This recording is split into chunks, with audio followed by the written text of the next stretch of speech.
What do you do when you have key people that are indispensable? You can't lose them. And you find out that your competitors are starting to poach them and steal them away from you. Stay tuned. I'll give you some insight on what to do.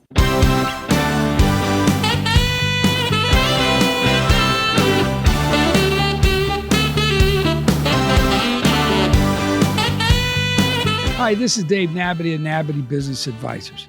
Let's say if I were to chart out your organizational chart and you're at the CEO position, and right down below you is your key leadership team, CFO, COO, Vice President of Sales, operations person, and you can't do without them. If you lost them, it would have a devastating effect on the company. It's really, really important that you think about what do you need to do to incentivize them to perform and to retain them. So if your competitors are trying to poach them and take them away from you, they won't even think about leaving. Now, how do you do that? Well, it's just not compensation, because they can make what they're making with you, salary, bonus, working for somebody else. So what's the carrot that the other competitor might be waving in front of them? Could be stock ownership, could be phantom stock plans. It could be a specialized deferred compensation package. It could be an incentive and retention plan. There's 4 different strategies that your competitors could be using to help your management team build wealth, so they not only make maybe what they're making with you or more, but if they stay and work for somebody else, they're going to build a huge bucket of money that they can retire on. That's what you need to start thinking about. How are you going to help your management team build wealth over and above the basic 401k plan that everybody offers and over the basic compensation that everybody offers? Now, there's 4 ways, like I talked about, that you can provide incentive packages for your key people. One is allow them to own stock. Now, in a lot of family businesses, the idea of having non-family members owning stock is not that appealing. And so if you do offer stock, you need to think about, do you want to have non-family members on the board, in the boardroom, helping make decisions with the company? If you do, then offering stock can be a great thing. And there's a couple different ways that you can offer the stock. One is you could just bonus the stock. When you do that, for every $1 of stock you bonus to them, they got to pick it up as ordinary income taxes. So it's from a tax standpoint, it's not that great of a deal.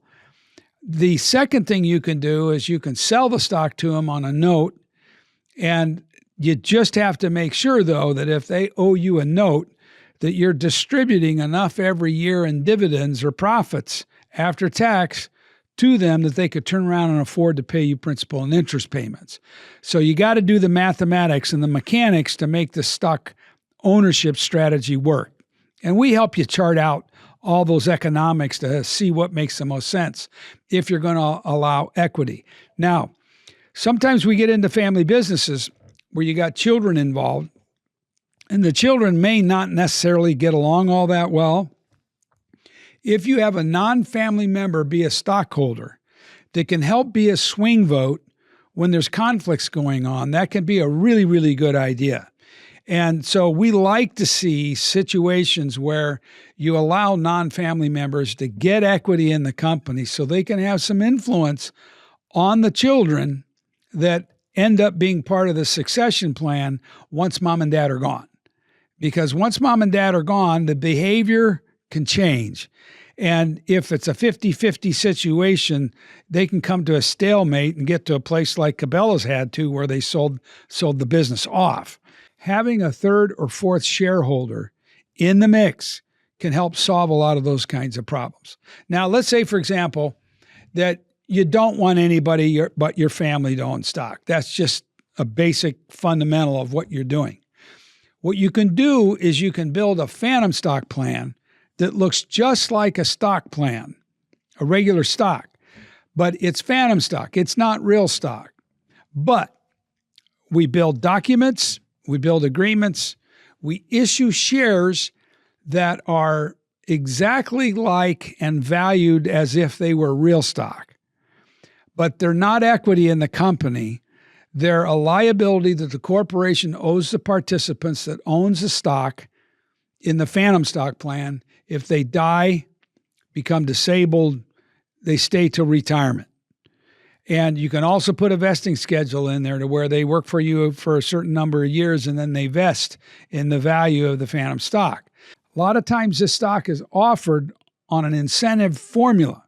So it can look like years of service, but also what are your sales like? What kind of growth in sales have you had? What kind of profit margins are you making sure that gross profit number looks like? Most plans don't go off a net profit because the employer, the owner, can play all kinds of games with net profit, including depreciation write-offs and those sorts of things. So we like to look at gross profit as kind of a key indicator. But you can set these benchmarks or key performance indicators, and if they hit those benchmarks, you can award these phantom shares to the participants. And they're valued exactly like real stock. So if they help grow the company from $1 to $10 down the road, guess what? They're going to get their shares bought out at the $10 valuation when they might have been offered at $1.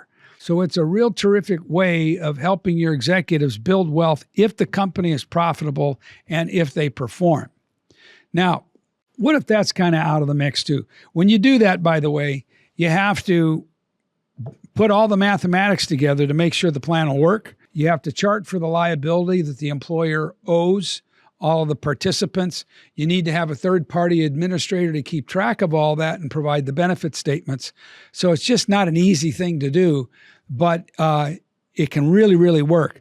And one other thing about vesting, most employers will not allow 100% vesting until retirement. Maybe it's 70% after 10 years of service. Maybe it's 80%. Basically, you want to give them a reason to stay, and you want them to know that if they leave you early, it's going to hurt. There's going to be some discount in the amount of money that they get. The third strategy that we see a lot of companies put together is called the deferred compensation plan. And basically, you put together a plan that says, look, your salary is X.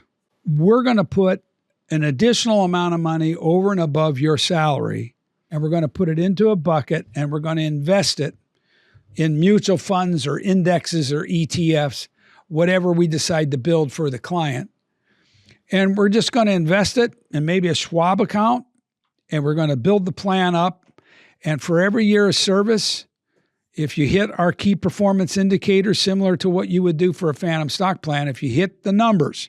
So after the money goes into the bucket, you want to put together a vesting schedule, something like, 0% vesting for 2 or 3 years, then 20, 40, 60, 80, 100%, so that maybe by year 8 to 10, they're 100% vested in the plan.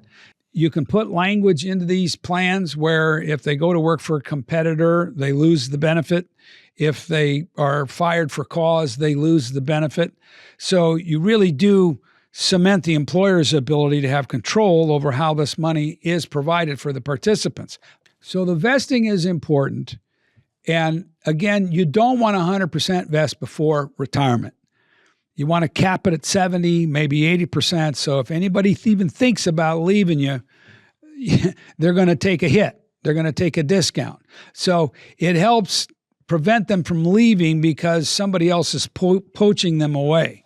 In these plans, we like to put in there as well a clause that says that if there's a change in control, if the company is sold to somebody else, they got to work there for 18 months before they can take their money, but then they get it all lump sum. And one of the reasons why that's important is because if somebody's going to buy you, the next day they don't want all the management people to jump ship and go to work for somebody else. So you want to be able to show a potential buyer that you've got plans in place to cement the management team for 18 months after the purchase.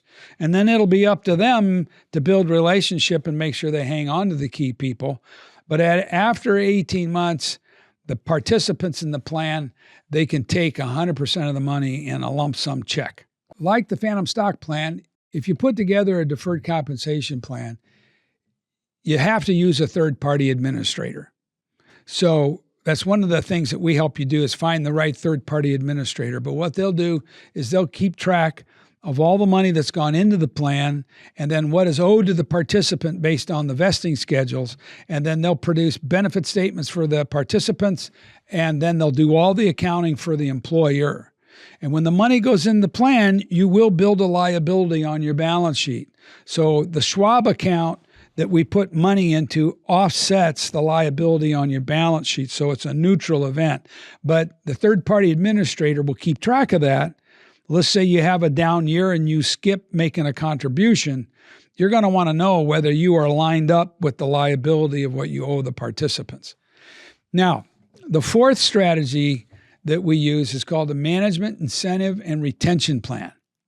It looks a lot like the deferred compensation plan, but in this plan, what we do is we make a commitment to put a fixed percentage of a person's salary into the plan every year if they hit the performance numbers that you want to see happen with the company year in and year out. But you make a commitment.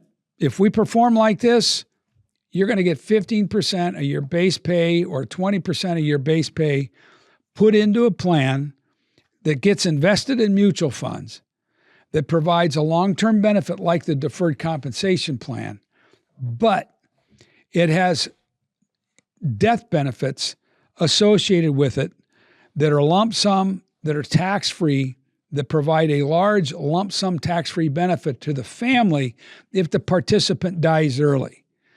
And that can be real important if you have people that have young kids at home and they know it's going to be 5 or 10 years before they really start building anything up in the plan.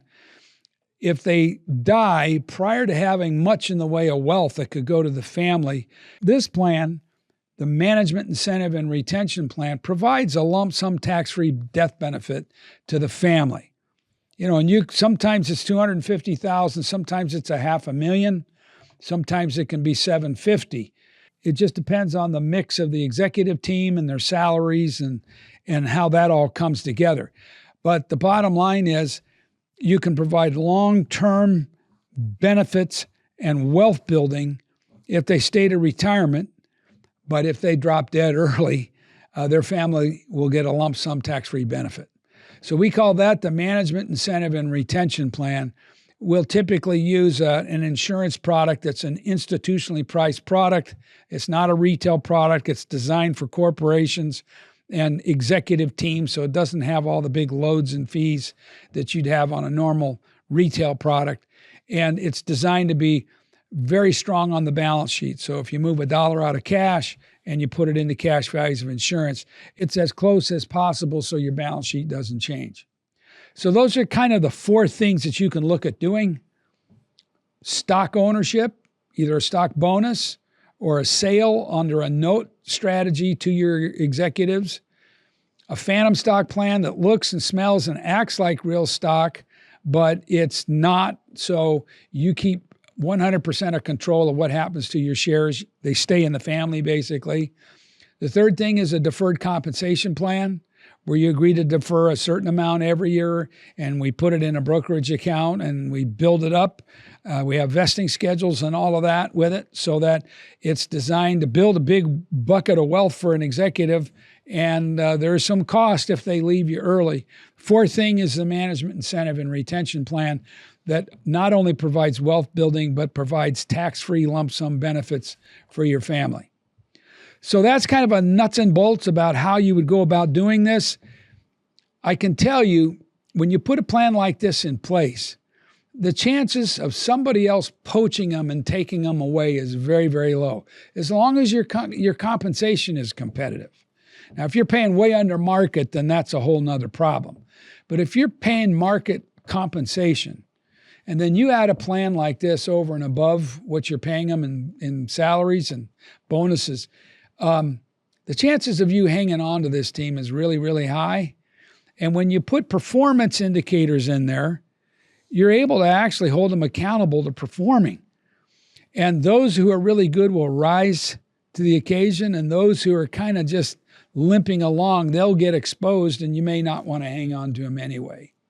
Let me mention just one more thing. If you have children, sons and daughters, that you're planning on turning the business over to, and they're young, maybe they're 5 years away from being able to step up into a CEO position, and they need business competency training to help develop them to get better and better at being a leader inside the company. That could take 5 years. If you put these kinds of plans in place for your management team, guess what? They'll stick around and they'll be there to run and operate the company while your child is getting better and better and stronger at being a leader. It's really important because if your management team leaves too early before your children are ready to really run and operate the company, and if God forbid something happens to you, let's say you have a heart attack and you're gone, and the business gets turned over to your children and they're not ready and the management team is gone, you got a huge, huge problem.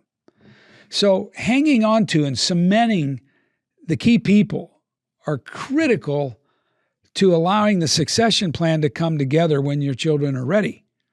Real important. So give us an opportunity to meet you, take a look at your team, analyze what you have going on already, and then let us prepare some ideas for you. We'd love to try to help. Just let us know if we can help you. Hopefully that's helpful. And if you have any questions, I want you to call me at 402-391-0222, or you can go to nabity.com and request an appointment.